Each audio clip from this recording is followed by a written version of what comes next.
context of writing tasks, poems and grammar. So as we are doing grammar side by side, but today I will explain you something about the poem and about the writing task. So whenever you write the name of the poem, you have to be very careful about writing this. The title as it is given in your book, you have to write the same way. For example, the poem is What If. So how to write it? W should be capital and all the other letters are small. But if I talk about the wonderful words, then T capital, W capital and again W capital. What you do, you write just this letter in capital and all the other letters in small letters. So that becomes wrong and your marks are deducted, right? And the second thing, you are to write the full sentence. For example, the question is asked, write the name of the poem. So how would you write? The name of the poem is What If. आप क्या करते हो? आप आगे ये sentence लिखते ही नहीं, सीधा What If या सीधा The Wonderful Words. First mistake, you don't write the full sentence, and the second mistake, you put these letters in small. So that is a total wrong thing, and you are not going to get even half mark if you are committing this type of mistakes. And the name of the poet, it is written in simple letters, जैसे हम लिखते ही हैं. For example, Shel Silverstein. This is the name of the poet. तो आपका ये जो दोनों words हैं ये कैपिटल होने चाहिए as it is a proper noun. Proper noun में अगर हम अपना नाम भी लिखते हैं, if it is my name Dipali Sood, तो D and S should be capital. So in the same way you have to write the name of the poet. और जो भी क्वेश्चन आपसे पोएम में कॉन्टेक्स्ट में पूछा गया है, you are to write its answer in a full sentence. For example, a meaning of some word has been asked from the poem. For example, what is the meaning of longing? So आप क्या लिखते हो? अकेला लिख दिया जी, wishing. So that is again a wrong thing. How would you write its meaning? The meaning of longing is wishing. Right? So this is the way you should write the answers. You should write the names of the poems and the poets. So once can I explain the poem if you need? What if? So what if का मतलब क्या होता है? What means क्या? If means अगर या यदि. यदि अगर ऐसा हो तो क्या होगा? We all experience this type of things, especially during night times. होता है हम सबके साथ कि हमारे दिमाग में उल्टे पुल्टे ख्याल आते हैं. We are filled with the feeling of fear. हमारे दिमाग में, हमारे मन में कहीं डर आ जाता है. Okay, I give you a live example. Day before yesterday there was an earthquake. हाँ, फील किया आप लोगों ने? So उस टाइम किसी के दिमाग में ऐसे क्वेश्चंस आ सकते हैं कि what if the epicenter was Phagwara? अगर फगवाड़ा ही एपिसेंटर होता उस earthquake का, what if this fan falls on my head? ये पंखा मेरे सर पे गिर जाता. What if I am just buried under this ceiling or roofs? मैं इनके नीचे दब जाता. What if the earthquake was 7.5 on Richter scale? आपको पता है 8 मैक्सिमम होता है. तो इस तरह से ख्याल कई टाइम हमारे दिमाग में तब आ सकते हैं. And these what ifs they generally come during night time, क्योंकि उस टाइम आप रिलैक्स्ड होते हो, आपके पास डिस्टर्बेंस नहीं होती, and your subconscious mind works at that time when you are neither fully awakened and nor fully slept. तो उस टाइम पर जो हमारा दिमाग का एवर वर्किंग है, mind and brain is ever working, वो कभी भी नहीं रुकता. तो that state is known as subconscious mind. So इसमें पोएट को बहुत सारे what ifs आते हैं दिमाग में. Last night while I lay thinking here some what ifs crawled inside my ear. Crawl करना क्या होता है? जैसे बेबी क्रॉल करता है, रेंगता है. तो कुछ what ifs है, यहाँ पर्सोनिफिकेशन ली गई है. जो what ifs है उनको एक पर्सन माना गया है कि वो धीरे धीरे क्रॉल करके मेरे कानों में आए. And pranced and parted all night long. Here the meaning of pranced is dance. कि उन्होंने सारी रात मेरे कानों में डांस किया और पार्टी करी. And sang their same what if song and the poet is talking about his childhood time now, कि जब मैं बच्चा था तो तब उसके साथ ऐसे होता था, और उन्होंने वो सारे what if songs गाने शुरू कर दिए. And what is that what if song? What if I'm dumb in school? What if they have closed the swimming pool? What if I get beat up? कि अगर मैं गूंगा हो जाऊं, स्विमिंग पूल्स बंद हो जाए, मेरे को मार पड़ जाए. What if there's poison in my cup? What if I start to cry? What if I get sick and die? क्या हो अगर मेरे कप में जहर कोई मिला दे, मैं रोना शुरू कर दूं, या मैं बीमार हो जाऊं और मर जाऊं. What if I flunk that test? Flunk means to fail. Flunk means to fail in some test. क्या हो अगर उस टेस्ट में मैं फेल हो जाऊं. What if green hair grows on my chest? मेरी चेस्ट पर ग्रीन कलर के हेयर उगाए. What if nobody likes me? What if a bolt of lightning strikes me? कि मेरे ऊपर बिजली गिर जाए. बिजली भी गिरती है ना. What if I don't grow taller? What if my head starts getting smaller? What if the fish won't bite? What if the wind tears up my kite? What if they start a war? अगर लड़ाई शुरू हो जाए. What if my parents get divorced? क्या हो अगर मेरे parents में डिवोर्स हो जाए. What if the bus is late? What if my teeth don't grow in straight? जैसे वो zigzag position में कईयों के teeth निकल आते हैं ना, they are not in a straight line. तो क्या हो. What if I tear my pants? अगर मेरी pants फट जाए. What if I never learn to dance?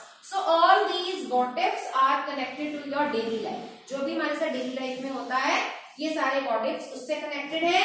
Everything seems swell and then the night time what if strikes again. Everything seems swell means when it is morning, when you get up in the morning, everything is at its place, everything comes to a halt, everything comes to a stop. वो सारे what ifs खत्म हो जाते हैं, मेरी दुनिया फिर expand हो जाती है. Swell means expand करना. जो रात को सिकुड़ गई थी, मेरे डर ने उस दुनिया को सिकुड़ दिया था, वो जो मॉर्निंग हुई तो एवरीथिंग इज इन एक्सपेंडेड वे. ठीक है.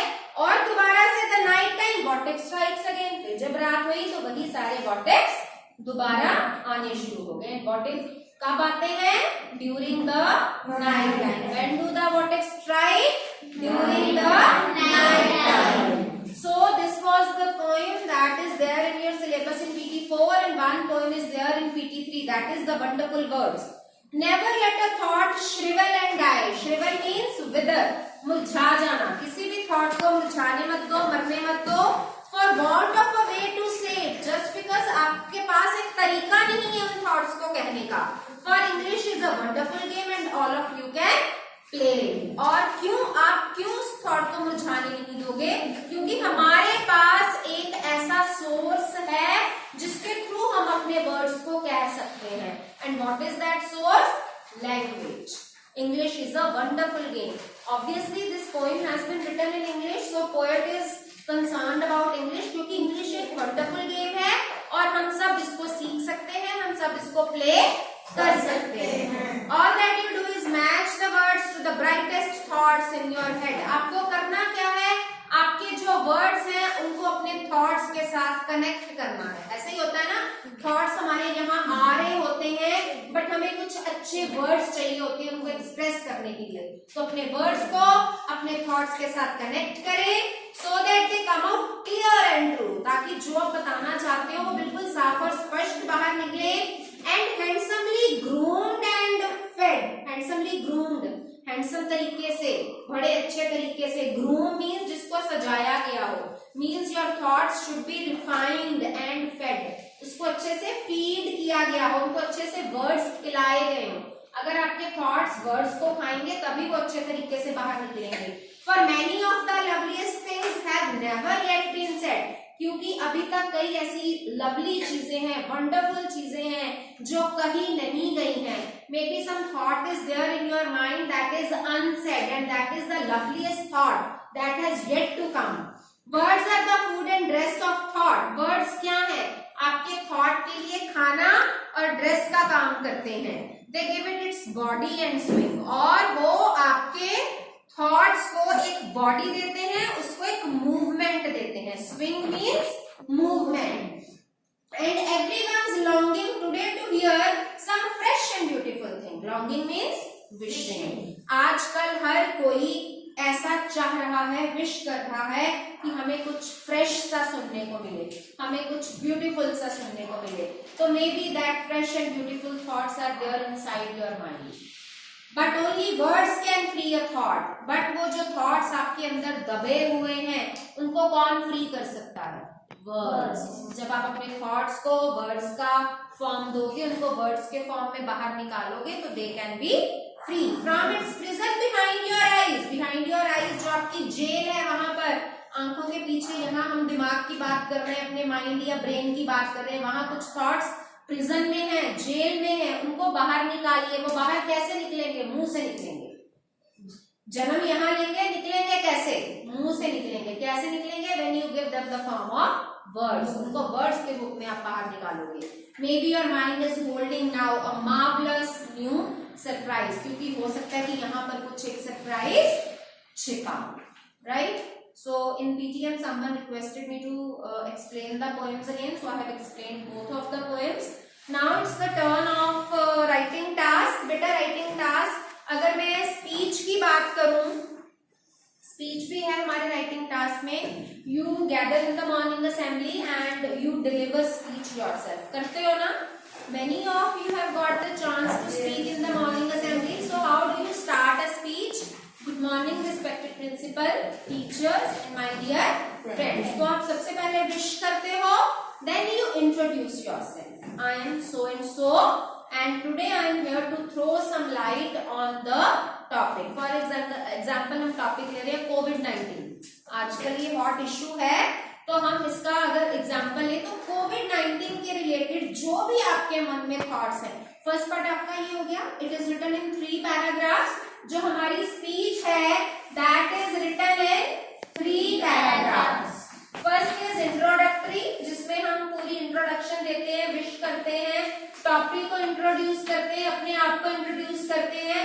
एंड सेकेंड इज जो भी हमें उस चीज के बारे में पता है, डिटेल्ड इंफॉर्मेशन, जो भी आपको कोविड के बारे में पता है. क्या पता है? कहाँ से आई, किस सन में आई, क्यों फैला, इसके इफेक्ट्स क्या हैं, आपको फीवर हो जाता है, आपके लंग्स पर इफेक्ट पड़ता है, आपकी टेस्ट बड्स चले जाते हैं, आपकी स्मेलिंग पावर चली जाती है, इसको रोक कैसे सकते हो? Your immunity should be stronger. Immunity कैसे स्ट्रॉन्ग होगी? जब हम घर का खाना खाएंगे, हम गलत चीजें, healthy food, healthy diet habits हमारी होंगी. आप जूसेस लो, कोकोनट वाटर लो, जिससे आपकी इम्यूनिटी स्ट्रॉन्ग होती है. Vitamin C is required. इतनी चीजें तो हम सबको आई थिंक कॉमनली पता ही है ना? तो हम ये सारा डिटेल्ड इंफॉर्मेशन में लिख देंगे. And third paragraph should be concluding paragraph, जिसमें आप उसको कंक्लूड करोगे कोई भी एक लाइन अच्छी सी लिख के जो आपके दिमाग में उस टाइम आती है. And you thank you all. जैसे जैसे आप मॉर्निंग असेंबली में बोलते हो वैसे वैसे आप इमेजिन करोगे और वैसे वैसे आप लिखते जाओगे. Now it is in written form. ये स्पीच होती क्या है? Speech means to speak something, but यहाँ वो स्पीच हमने लिख के बतानी. क्लियर है? If I talk about story writing, story writing में बेटा हम आपको कुछ हिंट्स देते हैं कि नहीं देते हैं? Okay, I am going to write some hints here. 4 cows lived in a jungle.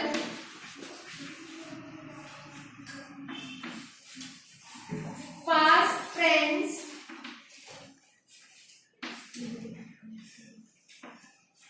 always together.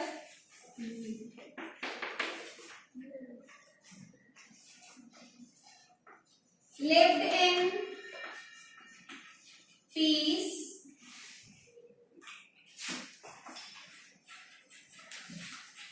Fought with the enemy.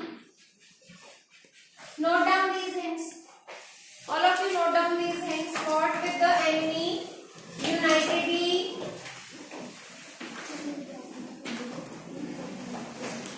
A tiger had an eye. Not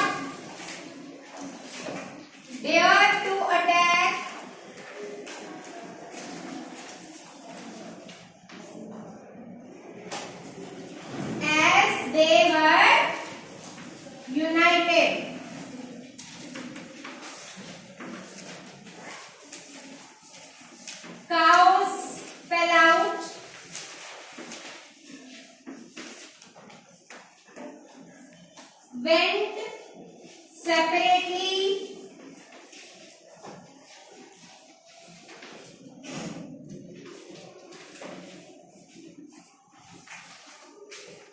the tiger got opportunity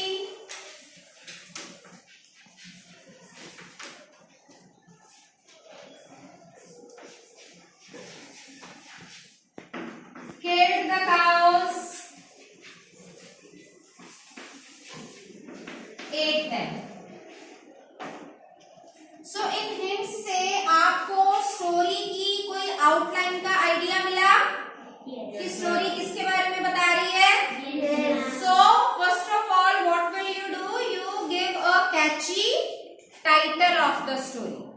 The title of the story should be catchy and it can give some information about the story. कि story है किसके बारे में. जितना कैची title होगा उतना reader का मन करेगा उस स्टोरी को पढ़ने के लिए.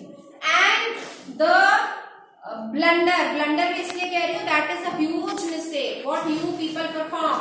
हम आपको यहाँ हिंट्स दे रहे हैं और बीच में कुछ ब्लैंक्स छोड़ रहे हैं ना.